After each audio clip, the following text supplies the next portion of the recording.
কতদিন তুমি চমকাবে, কতদিন তুমি ধমকাবে, কতদিন তুমি চেপে রাখবে? হোসাইনি সেদিনও মাথা তুলেছিল, আজও হোসাইনি জিন্দাবাদ, এজিদ মুর্দাবাদ। ঠিক না বেঠিক? কালও হবে, কালও ইতিহাসের পাতায় রচনা হবে। আজকের এজিদ মুর্দাবাদ কালকে হবে, আর আজকের হোসাইনিরা কালকে জিন্দাবাদ থাকবে থাকবে থাকবে। জোরে বলুন সুবহানাল্লাহ। কিন্তু দুঃখটা কোন জায়গায় জানেন?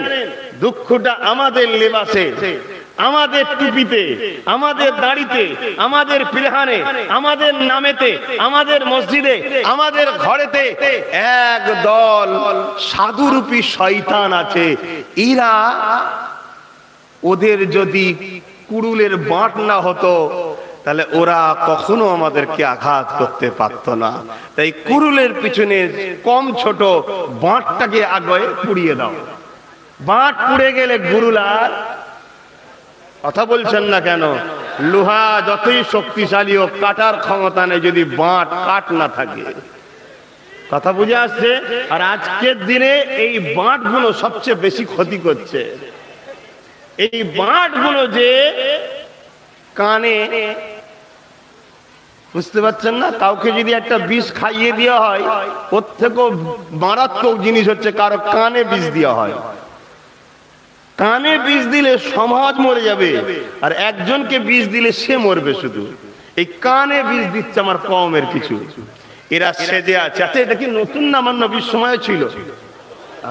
আমার নবীকে এরা বহুত কষ্ট দিয়েছে, আর নবীর পাগলগুলোকে কষ্ট দিচ্ছে। এতে কি নবীর পাগলগুলো ভেঙে পড়ছে নাকি?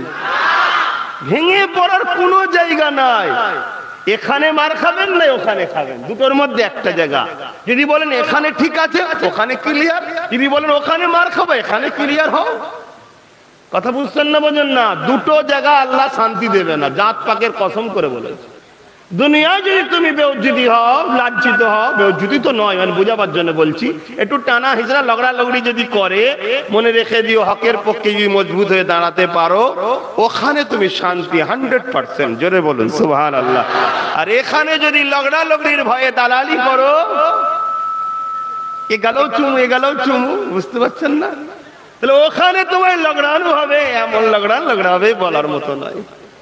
সে কথা সবই জানে উলামা হযরতরা, আরো ভালো জানে। কি বাপ, আমি জানেন তো ভাই, স্পষ্ট কথা বলার লোক, জানেন তো।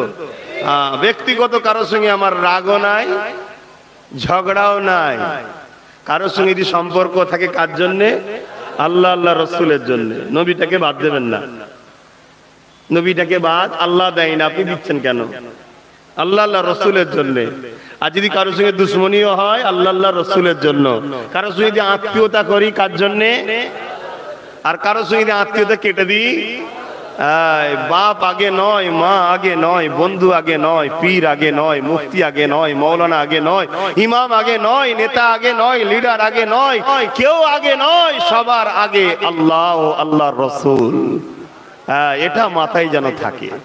এটা কি অঙ্ক করে আপনি মাকে ভালোবাসুন, বাপকে ভালোবাসুন, স্ত্রীকে ভালোবাসুন, স্বামীকে ভালোবাসুন, নেতাকে ভালোবাসুন, লিডারকে ভালোবাসুন, পাড়া প্রতিবেশীকে ভালোবাসুন, সব এটাকে সামনে রেখে, অর্থাৎ ইনাদের পক্ষে হলে আছি, নয়তো নেই। অঙ্ক সাফ সাফ ভাই। আজকে আমিও বলে দিচ্ছি, তোমরাও যদি ইনাদের পক্ষে থাকো, আছি তোমাদের সাথে, নেই নচেত। আর তোমাদের অঙ্ক থাকা দরকার। আব্বাস সিদ্দিকী, তুমি ঠিক আছে পীরের বাচ্চা, পীরের জায়গায় থাকতে যাও। তুমি যদি আল্লাহ আল্লাহ রসুলের পক্ষে, তবে আছি আমরা, নচেত আমরা নেই। এটা তোমাদের অঙ্ক হওয়া দরকার। সাফ সাফ বলছি ভাই, কারণ নিঃশ্বাসের কোনো বিশ্বাস নেই, কখন যে চলে যাবে কোনো গ্যারান্টি নেই। তোমাকে জবাব দিতে হবে, কবর থেকে শুরু হবে জবাব লিয়া। প্রথম ঘাঁটি কবর। আর প্রথমে যদি কামিয়াবি হতে পারো, প্রতিটা মঞ্জিলে কামিয়াবি। মাধ্যমিকে যদি ফেল হয়ে যাও, আর উচ্চ মাধ্যমিকে স্বপ্ন দেখে লাভ নাই। তো প্রথম ঘাঁটি কবর। আরে এই কবরে আব্বাস সিদ্দিকী আসবে না, এই কবরে তোমার বাপ মাও যাবে না, এই কবরে কোনো কেউ যাবে না। এই কবরে কিন্তু কামলিওয়ালা, মাদানিওয়ালা, আমিনা লাল মুহাম্মদুল নবী মুস্তাফা তিনি তশরিফ আনবেন। জোরে বলুন সুবহানাল্লাহ। দুনিয়ায় যদি তার ডানকা বাজাও, তার পক্ষে থাকো, তাকে লিডার বলে মানো, তার ঝান্ডা ধরো, তার দ্বীনের পক্ষে থাকো, তার কলেমার পক্ষে থাকো, তার রেখে যাওয়া ইনসাফের পক্ষে থাকো, তার রেখে যাওয়া ইনসানিয়তের পক্ষে থাকো, তার রেখে যাওয়া মানব বন্ধনের পক্ষে থাকো, তার রেখে যাওয়া সম্পত্তির পক্ষে থাকো, তার রেখে যাওয়া দেশপ্রেমের পক্ষে থাকো, মাদানিওয়ালা বলবে ফারিস্তা আমি মোহাম্মদ বলছি, আমার গোলাম ছিল, ওকে ডিস্টার্ব করিস না। আর মোহাম্মদ রসুল যা বলবে ওটাই হলো আল্লাহর ফয়সালা। জোরে বলুন সুবহানাল্লাহ। কেন মুখ দিয়েছে নবীকে, কথা বলে আল্লাহ, নবীর মুখ দিয়ে এমন কথা বেরোবে না যেটা আল্লাহ পছন্দ করে। কেন বানানেওয়ালা জানে এমন বানাচ্ছি, উনি যা বলবে আমার পক্ষেই বলবে। তাই তো আল্লাহ বলেছেন মাতা আকুমুর রাসূল ফাখুযুহু ওয়া মা নাহাকুম আনহু ফান্তাহু, যা আদেশ করেছে মেনে নে, যা নিষেধ করেছে ছেড়ে দে। কেন মুহাম্মদ এমন করতে পারে না যেটা আমার বিরোধী হবে। কেন আমার থেকে বেশি রাসূলকে কেউ চেনে না, কেন আমার তৈরি ওটা। তাই আমি সার্টিফিকেট দিচ্ছি, যা আদেশ করছে মান, যা নিষেধ করছে ছাড়। মুহাম্মদ রাসূলের হ্যাঁ হ্যাঁ বল, নাই না বল। নাই হ্যাঁ বললে জাহান্নাম, আর হ্যাঁ না বললে জাহান্নাম। আর হ্যাঁ হ্যাঁ বলবি, নাই না বলবি, তুই 100% জান্নাতে যাবি। জোরে বলুন সুবহানাল্লাহ, আরো জোরে বলুন সুবহানাল্লাহ। এই রুহে জমিনের উপরে, এই দুনিয়ার উপরে, আসমানের নিচে আল্লাহ দ্বিতীয় আরেকটা লোকের নাম বলুন, যাকে আল্লাহ বলেছে যে আমি আল্লাহ বলছি, অমুক যা বলবে শুনেলে, অমুক যা নিষেধ করবে ছেড়ে দে। আব্বাস সিদ্দিকীর কথা বলেনে, কোন পীর সাহেব পীরজাদার কথা বলেনে, কোন নেতা লিডারের কথা বলেনে। এ যুবক তোমাদেরকে যিনি বানালো, মা বোন তোমাদেরকে যিনি বানালো, বাপ ভাই তোমাদেরকে যিনি বানালো, যিনি আল্লাহ এখনো তোমাদেরকে বাঁচিয়ে রেখেছে, যিনি নিঃশ্বাস দিয়েছে, যিনি খাওয়াচ্ছে, যিনি চলার ক্ষমতা দিয়েছে, যিনি তোমাকে যৌবন দিয়েছে, পাওয়ার দিয়েছে, দিমাগ দিয়েছে, ক্ষমতা দিয়েছে, ওই ক্ষমতাকে আল্লাহর পক্ষে, নবীর পক্ষে লাগাও। অন্যদিকে লাগিয়ে তুমি বরবাদ হয়ে যাবে। কেন আমার আল্লাহ দ্বিতীয় কারো কথা বলেনি, একজন একজন একজন, তিনি আমির আল্লাহ আব্দুল্লাহ দুলাল, আমার আপনার সবার নেতা মুহাম্মদ কামলিওয়ালা। জোরে বলুন।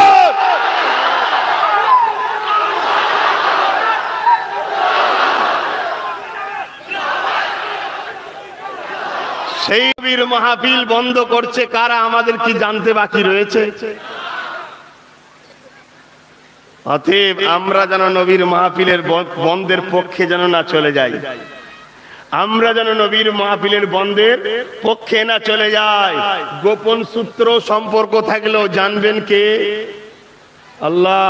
জানতে পারবে না? পারবে না। গোপনে সম্পর্ক রেখেছি, প্রকাশ্য নয়, গোপনে।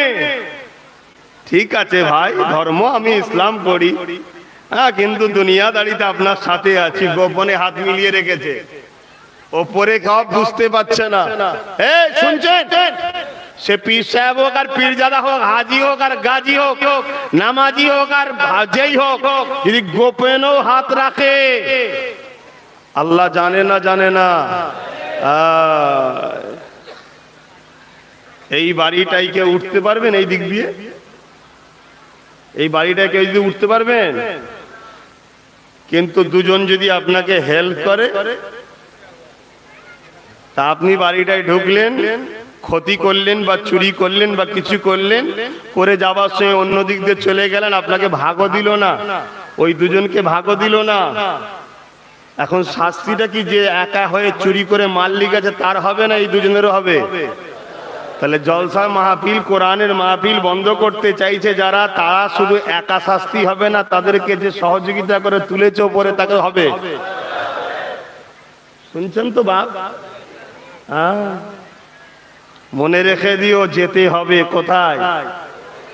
যেতে হবে কোথায়?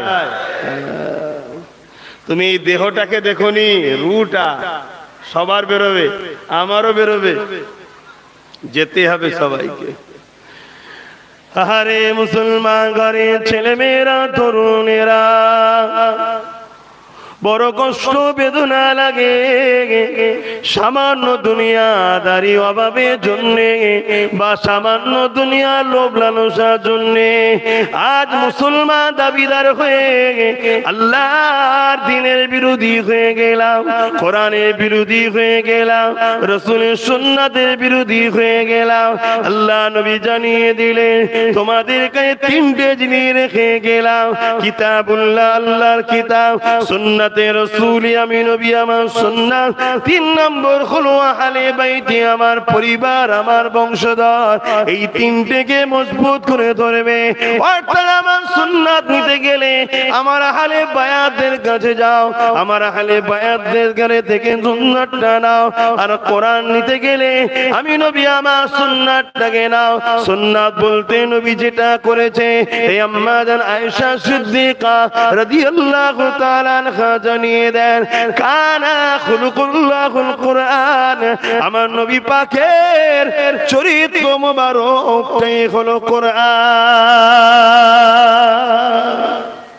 এই তিনটে জিনিস আল্লাহর রাসূল রেখে গেলেন। যতদিন ধরে রাখবে দুনিয়ার সমস্ত পাহাড় মিটে যাবে, তোমাদেরকে কখনো মিটাতে পারবে না। তিনটে জিনিস, কিতাবুল্লাহ আল্লাহর কিতাব, সুন্নতে রাসূল নবী যেটা করেছে, তিন নম্বর আহলে বাইতি নবীর পরিবার, নবীর খানদান, নবীর বংশধর।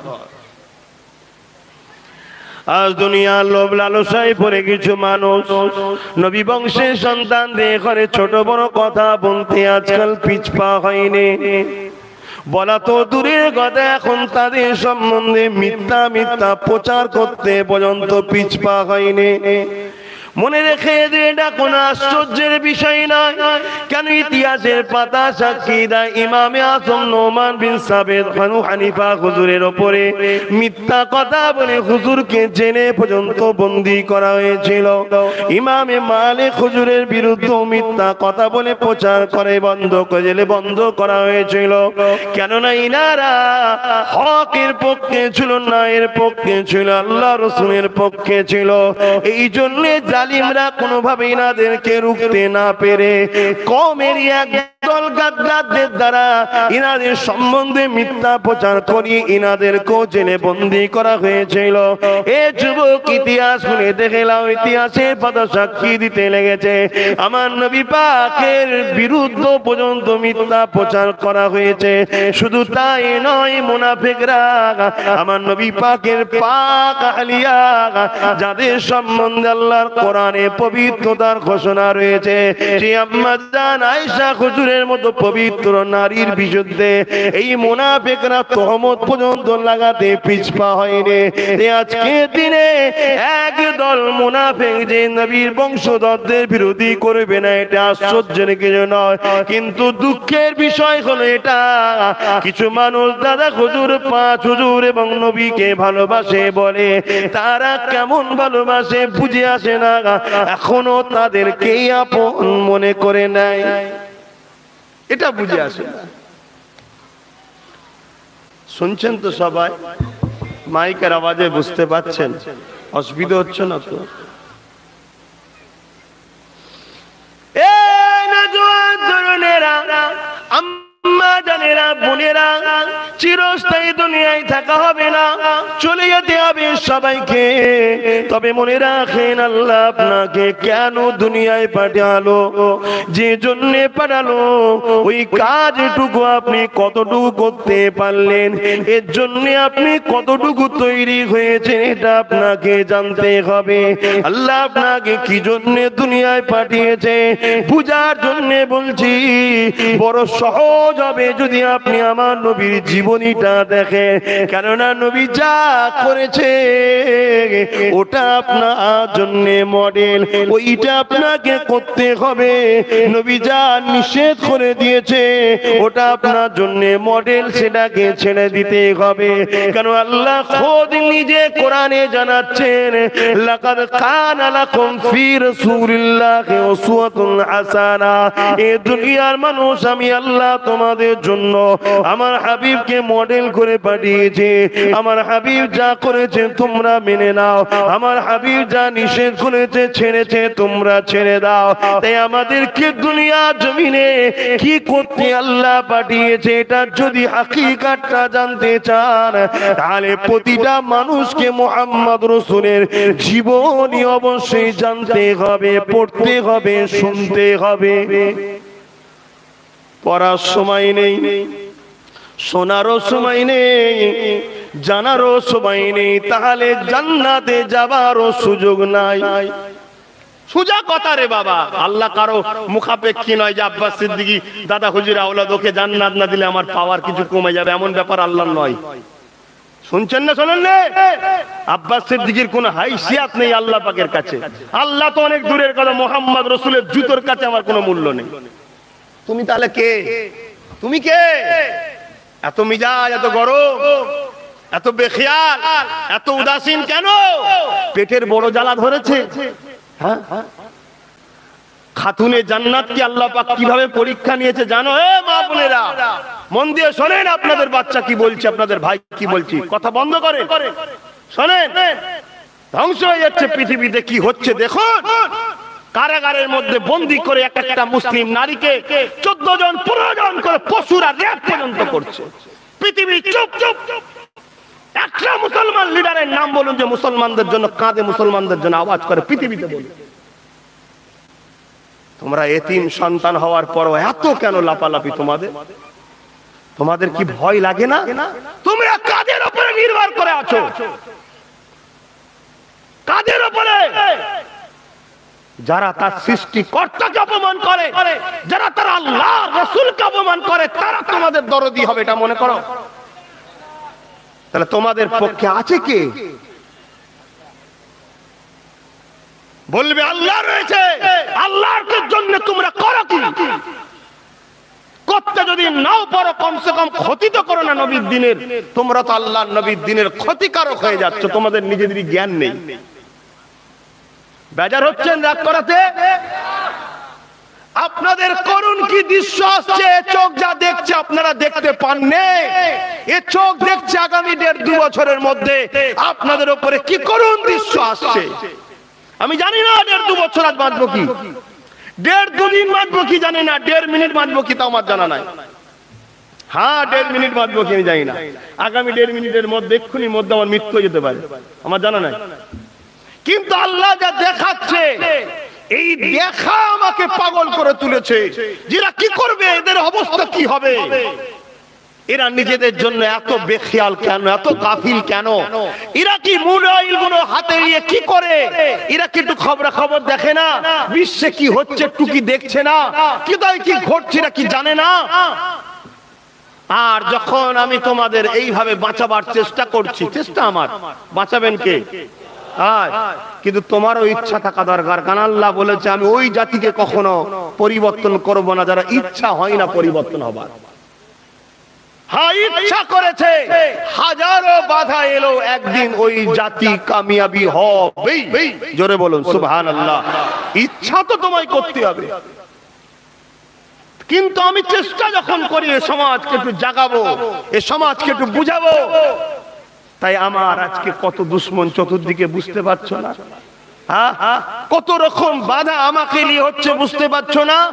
অপরাধটা কি? অপরাধ ওই একটাই, যারা তোমাদেরকে নীরবে হত্যা করতে চাইছে, প্ল্যান তৈরি করছে, তাদের কোন একটা জায়গায় ভয় খাচ্ছে আমি তোমাদেরকে জাগিয়ে না দিই।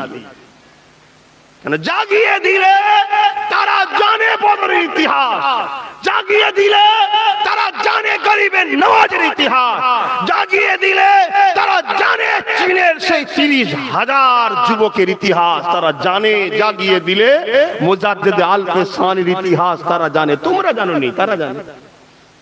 তারা জানে যে সমাজ যদি মসজিদকে আবাদ করা শুরু করে, এ সমাজ যদি তাসবিহ পড়া শুরু করে, এ সমাজ যদি সুদ থেকে মুখ ফিরিয়ে নেয়, এ সমাজ যদি লটারি থেকে সরে যায়, এ সমাজ যদি জিনা থেকে সরে যায়, এ সমাজ যদি গান থেকে সরে যায়, এ সমাজ যদি যাত্রা থেকে সরে যায়, এ সমাজের নারীগুলো যদি পর্দা করা শুরু করে, এ সমাজ যদি বন্ধন লোন লিয়া বন্ধ করে দেয়, এ সমাজ যদি নিজের ভাইয়ের বড়ত্ব দেখে হিংসা না করে, এ সমাজ যদি নিজের বাপ মাকে সম্মান করে, এ সমাজ যদি গরিব ভাইয়ের পাশে দাঁড়ায়, এ সমাজ যদি মোস্তফাকের গোলামিটা মেনে নেয়, এ সমাজ পৃথিবীর বুকে এত ক্ষমতা রাখে পরমাণু বোমা উপর থেকে পড়বে, এ সমাজ বলবে আল্লাহ যেন না ফাটে, পৃথিবীর কোনো শক্তি নেই ওইটাকে ফাটাতে পারবে। জোরে বলুন সুবহানাল্লাহ।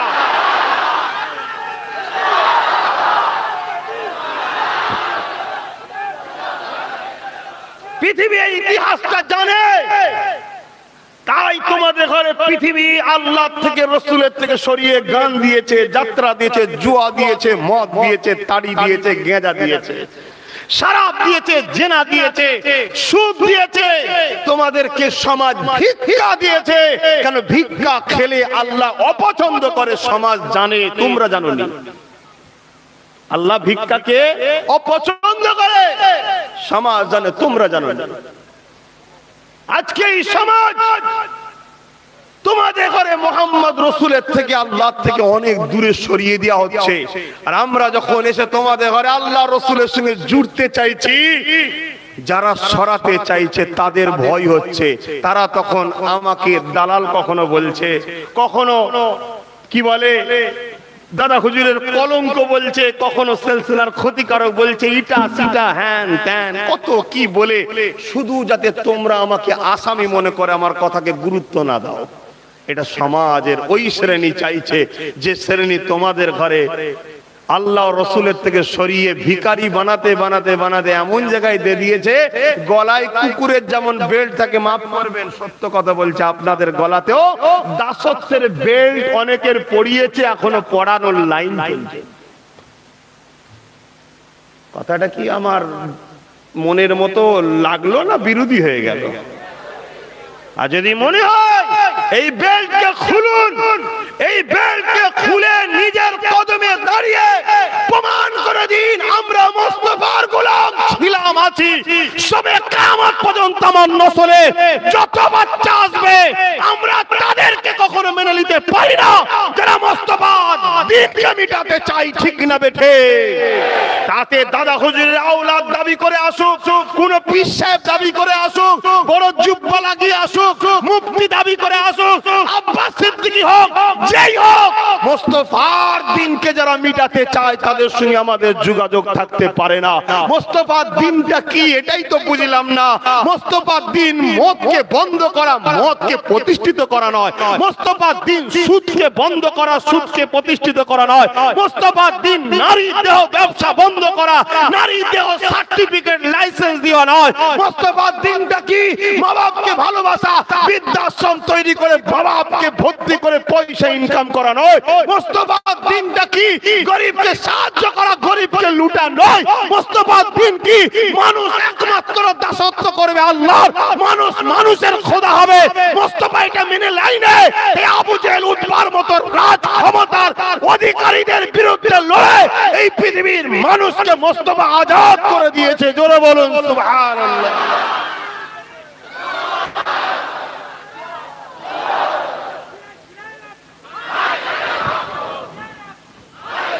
কত কষ্ট করেছে আমার নবী। হে যুবক, তুমি কি খেয়ালে আছো আমি জানি না। তুমি যদি মনে করো আমার নামের আগে মোহাম্মদ আছে, আমি মুসলমান, এই মুসলমান ঘরে জন্ম নিয়েছি, আমি জান্নাত চলে যাব, তুমি মূর্খ। মানে এমন ভাবে তুমি আছো, ঘুমিয়ে কোনো স্বপ্ন দেখার থেকেও তোমার বেহালে আছো। তুমি মনে করো নিজে আমি নাজাত পেয়ে যাব। তবে এতটুকু তোমাকে আমি সার্টিফিকেট দিয়ে যেতে পারি, বড় পাওয়ার নিয়ে বলছি কেন, কোরআন হাদিসের দলিল আছে বলে বলছি। আমার কথা মুখ, আমার কথাটা আমার নয়। কি যদি সত্যি তোমার মধ্যে এই দুটো গুণ পাওয়া যায়, তুমি যত বড়ই পাপী হও না কেন, আমার আল্লাহ তোমাকে যাবার আগে উপযুক্ত পাক পবিত্র করে তুলবে, তোমাকে জান্নাতি বানিয়ে দেবে। জোরে বলুন সুবহানাল্লাহ। কি কি নাম্বার 1, তোমার জিন্দেগির মাকসাদ একটাই যেন হয়, আমার নবী যেখানে আছে আমি সেখানে আছি। শুনছেন না শোনেন নে? তুমি যদি দুনিয়ায় পাপও করে ফেলো, নামাজ কাজা, রোজা কাজা বা আরো ওয়াহিয়াতি কাজও যদি করে ফেলো, এই তোমার দিলে খাস অন্তর থেকে এই জিনিসটার লক্ষণ পাওয়া যায় যে সব ঠিক আছে, আমি পাপী কিন্তু নবীর দুশমনের বন্ধু হতে পারি না। আমি পাপী কিন্তু নবীর মাদ্রাসাকে যারা বন্ধ করছে তাদেরকে সাপোর্ট করতে পারি না। আমি পাপী যারা নবীর বংশের আওলাদ করে কেস করে জুলুম করে তাদের সাথ দিতে পারি না। কেন? এই দিলটা তো আমার নয়, এই দিল তো মদিনা ওয়ালার কদমে দিয়ে দিয়েছি যেদিন কলেমা পড়েছি। এই লক্ষণ যদি তোমার মধ্যে পাওয়া যায়, মনে রেখে দিও, তুমি যদি পাপীও হয়ে যাও, আমার আল্লাহ যে কোনো বাহানায় তোমাকে তওবা করার সুযোগ দেবে। দুনিয়ায় বিছানায় ফেলে বিমারে রেখে হলো তোমার পাপকে মাফ করিয়ে আল্লাহ পবিত্র করে তুলে নিয়ে যাবে। জোরে বলুন সুবহানাল্লাহ। আর একটা কি, সেটা হলো এটাই যে মুহাম্মদ রাসূলের দ্বীনের যদি উপকার করতে নাও পারি, ক্ষতি করব না। কথা বুঝে আসছে না? নাই এই দুটো জায়গা যদি তোমার মধ্যে পাওয়া যায়, কামিয়াবি তোমার আছে। যদি বলো কেন এ বিষয়ে তুমি দলিল আছে, তাই আপনাদেরকে বলে গেলাম। এটাই হলো ঈমান। এটা কি রাসূলের প্রেমটা কি? ঈমান। নামাজ আমল, রোজা আমল, হজ আমল, আমলে যদি কম থাকে বা একটু ত্রুটি বিচ্ছেদ থাকে, আল্লাহ পাক তারপরও ছাড় দেবে। আর মোস্তফার প্রেমে যদি সামান্য পরিমাণ খুঁত হয়ে যায়, সব বরবাদ হয়ে যাবে। শুনছেন না শোনেন? আমাদের দুই ধরনের দুশ্মন। এক ধরনের লোক আমাদেরকে দুনিয়ার গিলটি দিয়ে অরিজিনাল ঈমান সোনাটাকে কিনে নেবার চেষ্টা করছে। আর এক ধরনের লোক সোনার নাম করে এসে আমাদের ভেতর থেকে মুহাম্মদ রাসূলের প্রেমটাকে সরাতে চাইছে। এই দুইয়ের জায়গায় আপনারা দাঁড়িয়ে আছেন। ওয়াজ করোনা থাকবে, সবাইকে জিজ্ঞেস করছি, যারা দাঁড়িয়ে আছেন আপনাদের কি বক্তব্য? ঠিক আছে, প্যান্ট শার্ট রয়েছে, মাথায় টুপি নেই, বেঈমান বলতে আমি পারবো না। প্যান্ট শার্ট রয়েছে, মাথায় টুপি নেই, বেঈমান বলতে পারবো না। কিন্তু মুস্তাফার দ্বীনের দুশমনদের সঙ্গে বন্ধুত্ব করে সহযোগিতা করবে, ও বেঈমান হয়ে মরবে, এটা বলতে পারবো। শুনছেন তো?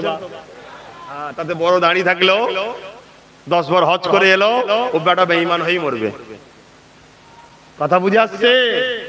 টুপি নেই, সুন্নতের আমল নেই। এখন সুন্নত আমার মাথায় নাই, সুন্নতের সওয়াবটা পাচ্ছি না। আমি বেঈমান নয়, আমি গুনাহগারও নয়। এই মুহূর্তে আমি বেঈমানও নয়, গুনাহগারও নয়, বুঝাবার জন্য বলছি। বিসমিল্লাহ, সুন্নত শুরু হলো, সওয়াব পেতে লাগলাম। জোরে বলুন সুবহানাল্লাহ। কিন্তু টুপি মাথায় দিয়ে যদি টুপিটাকেই তুলে দিবার পরিকল্পনা করি, এর চেয়ে বড় গাদ্দার আর কে আছে? ঠিক না বেটি? এইটাকে একটু চিনতে শিখুন। আর এই সব কথাগুলো আব্বাস সিদ্দিক একটু বেশি বলে বলে আব্বাস সিদ্দিকের মাহফিলে একটু বেশি চাপ। শুধু আমার একা নয় রে বাপ, চাপ অনেকের উপরে আছে। আমি একটু বেশি বলি, আমার বেশি চাপ। কিন্তু কোন কথা কি ভুল বলছি? ইসলামের বিরুদ্ধে বলছি? দেশের বিরুদ্ধে বলছি? কোন নাম, ম্যান, ব্যক্তি, দল, জামাতের নাম ধরে বলছি? কেউ যদি উঠে বলে হুজুর আপনি আমায় বললেন কেন? ভাই তুই সুদ খাস? হ্যাঁ খাচ্ছিস কেন? কথা ঠিক না বেটি? তুই হারাম খাচ্ছিস, দোষ নয়। আর আমার রাসূলের কথা, সুদ যে খাবে সব থেকে প্রথম গুনাহ হলো সে ঘোষণা দিচ্ছে আল্লাহ ও নবীর সঙ্গে আমি যুদ্ধ করতে রাজি। সুদখোরের প্রমাণ এটা। শুনছেন না শোনেন? আর আজকে মুসলমানের মধ্যে সুদখোর কটা আছে আর কটা নেই বলি। আল্লাহর রহমত চাইছেন যে আল্লাহ আমাদেরকে চাকরি দিক, আমাদের এই অসা কেন? কেউ আমাদেরকে লোটে নে, কেউ আমাদেরকে শেষ করে নে। আমাদের কর্ম আমাদেরকে লুটছে, আমাদের কর্ম আমাদেরকে শেষ করছে। কথা বুঝছেন না? বোঝেন না? আমার কথাই বেজার হচ্ছে। কি পেটে জ্বালা ধরলো? মায়ের পেটে যখন ছিলে কে খাইয়েছিল? দুনিয়া আসার পরে চলার ক্ষমতা ছিল না, বলার ক্ষমতা ছিল না। তুমি আসার আগে তোমার মায়ের স্তনে খাবার দিয়েছিল কে? সেই আল্লাহর উপরে ভরসা উঠে গেল, সুদ নিতে হচ্ছে, সুদ। কেউ যদি নিয়ে থাকো ছেড়ে দাও, এটা তোমাকে একটা জড়াবার প্ল্যান। দুনিয়াতেও তুমি জীবনে বড় হতে পারবে না, আর পরকালেও তোমার জাহান্নাম। এটা প্ল্যান জানে তারা। আচ্ছা, এই কথাটা যখন বলবো, সুদ ব্যবসায়ীরা আমার পক্ষে থাকবে তো নাকি? এই বলবেন তো? আর সুদ ব্যবসায়ীরা ডাইরেক্ট আমার সঙ্গে ঝগড়া করতে নামবে না। সুদ ব্যবসায়ীদের অনেক টাকা আছে, ওপর মহলে দেবে। ওপর মহল তখন এখানে বলবে, হ্যালো, বলে দাও আব্বাস ছাড়া যাকে খুশি যেন দাওয়াত করে। এরকম কথা শোনা যায় না? যায় না? ব্যাপারটা কোথায় ঝামেলা বুঝতে পারছেন না? পারেন? তাহলে আমার বাচ্চা, আমার ভাই, আমার মা, আমার বাপ সুদ খেয়ে জাহান্নামে যাক, আমার বলা যাবে না। বললেই আমি খারাপ, আর না বললেই ভালো। বাবারা সব ঠিক আছে, সুদ খাও, হারাম খাও, গেঁজা খাও, মদ খাও, দেখবেন এলাকায় প্রচার হয়ে যাবে। যত জলসা ওই হুজুরটাই নিয়ে আসতে হবে, ওপর থেকে খবর আসবে ওই হুজুরই দরকার, অন্য কারো চলবে না, ওইটাই দরকার। এটা কি আজকে নতুন মনে করছেন নাকি? আরে যুগে যুগের ইতিহাস পড়ো, যুগে যুগের ইতিহাস পড়ো। আম মুসলমানকে ধোঁকা দিবার জন্য যুগে যুগে যাদের হাতে ক্ষমতা ছিল, তারা একদল মৌলী সাহেব, পীর সাহেব, বক্তা সাহেবকে ভাড়া দিয়ে পুষে রাখতো। যখনই আম মানুষকে বুঝাবার ব্যাপার হতো, মুসলমানকে বিশেষ করে, ওই ময়না পাখিটা বার করতো। ওই ময়না পাখি তখন হারামের কথা বলতো, মানে খেয়েছে তো যাদের, তাদের দালালি করতো। শুনছেন না? কথা গায়ে লাগছে। এখন কোন ময়না পাখি যদি খেয়ে থাকে, ওই ময়না পাখির কানে গেলে ময়না পাখি তো আমার পিছনে লাগবে কি, যে শয়তান তো সব গন্ডগোল করে ফেলছে, তখন তো সে আমার পিছনে লাগবেই, সে তো আমার বিরুদ্ধে বলবেই। কিন্তু হাকিকত এটাই, সত্য এটাই। ইতিহাস খুলে দেখে নাও, হতভাগা আকবরকে চেনেন? হতভাগা আকবরের নাম শোনেন? ভারতের একজন কে দায়িত্ব ছিল না, নাম শোনেন? আরে হ্যাঁ কি না বলবেন তো? আপনাদের মনে হচ্ছে কষ্ট হচ্ছে, এখনই খিদে পেয়ে গেল, বলেন তাহলে ছেড়ে দিচ্ছি আমি, কারণ আমি জোর করার ছেলে নয়। আমি আবার বলেছি, জলসার শখ মিটে গেছে, আমার এখন জিন্দগিতে একটাই নেশা। কি? গেছলেন? কারা কারা গেছলেন? হাত তোলেন, মিথ্যা হাত তুলবেন না। মাশাআল্লাহ, হাত নামান। বাকি যেগুলো রয়ে গেলেন, কি ব্যাপার? পাহারা দিচ্ছিলেন গ্রাম? ঠিক আছে, আলহামদুলিল্লাহ, ভালো জিনিস। ভাগযোগ করে কাজ করা দরকার। কেন ইতিহাস আমরা পড়েছি, কি পড়েছি না পড়িনি? হ্যাঁ, ওহুদের ময়দানে ঘরের মধ্যে দরজা লাগিয়ে গুটি কত সন্ত্রাস মিটিং করছে। কি? যে মুহাম্মদ সাল্লাল্লাহু আলাইহি ওয়াসাল্লাম আর তার অনুসারীরা নামাজ কখনো কাজা করেননি। বলুন আল্লাহু আকবার। অতএব যখন নামাজের সময় হবে, ওরা নামাজে দাঁড়াবে, আর আমরা ওই সময় যে ধরে মেরে দেবো। কোথায়? ঘরের দরজার ভেতর দিয়ে কয়েকটা মাথা মাথা সন্ত্রাস বসে আলোচনা করছে। তাদের হাতে তখন পাওয়ার ছিল, তারপরে আমার নবীর হকের কাছে তারা ভয় ভয়, শুনছেন না? তা ওই সময়তে আমার আল্লাহ জিবরাইলকে পাঠিয়ে দিলেন। কেন? ঘরের ভেতর তো দূরের কথা, অন্তরের খবরও কে জানে? আল্লাহ জিবরাইলকে পাঠালেন, হাবিবের কাছে চলে যাও, যে বলে দাও সন্ত্রাস গুণ, জালিম গুণ এই মিটিং করেছে, তোমাদের সংখ্যা কম আছে তো কি হয়েছে? ওদের ঘাড়ে দম নাই, প্রকাশ্য তোমাদের সঙ্গে লড়তে পারে, তাই ওরা মিটিং করেছে। তোমরা যখন নামাজ পড়বে, ওরা তখন তোমাদের উপরে হত্যা লীলা চালাবে। তাই আমি আল্লাহ দ্বীনের প্রচারের প্রতিষ্ঠিতর জন্য, গরিব অসহায় দিন দুঃখীদের জন্য এবং মুজাদ্দেদ জামানের রুহানি দোয়া পাওয়ার জন্য একদল বেরিয়েছি, আর এক দলকে রেখে দিয়েছি, বাবা ট্যাকেল করবি। কিন্তু আমারই তো সব ভালোবাসার মানুষ যদি না হতো আজকে এসছে কেন? ঠিক না বে? ঠিক গো? এই সত্যি দিল থেকে ভালোবাসেন তো নাকি? মারহাবা, নারে তাকবীর, নারে তাকবীর। আহলে সুন্নাত ওয়াল জামাআত, আহলে সুন্নাত ওয়াল জামাআত দাদা পীরের সিলসিলার অনুসারীগণ নারী দিবে। আহা, মনে রাখবেন। আচ্ছা, আরেকটা কথা জিজ্ঞেস করি, আপনারা তো গিয়েছিলেন, কে কে ইটলি গেছিলেন? একটু হাত তুলে, তাকে মিথ্যা বলবেন না একদম, আল্লাহ দেখছে। চাঁদনাবান দুটো দিয়েছেন, ইটের বেলায় হাত এত কমে গেল কেন? ও, টাকাতে দিয়েছেন। আচ্ছা, কে কে ইট এবং ইট বা টাকা কে কে দিয়েছেন? হাত তোলেন তো, সত্যি কথা বলছেন? আচ্ছা, ড্রামে না চাদরে? আচ্ছা, আলহামদুলিল্লাহ। এসবগুলো কেন করছি আপনারা বুঝবেন না, এসব অন্য ব্যাপার আছে, এসব আপনারা বুঝবেন না। কেন লোক চেপে রাখতে চায়, মাল পড়লো চেপে রাখ না, অন্য ব্যাপার আছে। সব কথা বলা যায়নি বাপ। এতটুকু বিশ্বাস আছে তো ভাইটার উপরে, ছেলেটার উপরে বিশ্বাস আছে তো? এক কথায় আমি চিটিং বাস্ত রানিং মাথায় বলবি তো, হ্যাঁ কেউ তো খুশি হতো।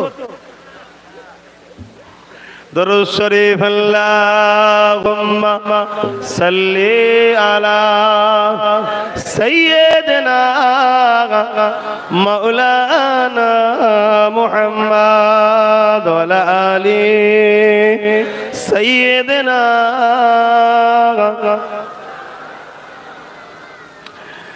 দেখি নাই তোমারে কোনদিন, তবু আছো হৃদয়ে অমলিন। দেখি নাই তোমারে কোনদিন, কোনদিন, কোনদিন, কোনদিন। হে নবী, নবীজি আমার,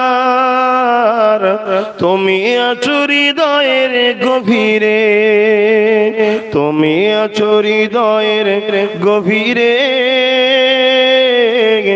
ভুলবো তোমায় বলো কি করে? কোরআনের পথ যত খুঁজেছি, হে নবী তোমায় তত চিনেছি। কোরআনের পথ যত খুঁজেছি, হে নবী তোমায় তত চিনেছি। কোরআন জানিয়েছে আমায়, ওয়া রাফা'না লাকা যিকরাক। হে নবী, নবীজি আমার, তুমি আছো হৃদয়ের গভীরে। আল্লাহুম্মা সাল্লি আলা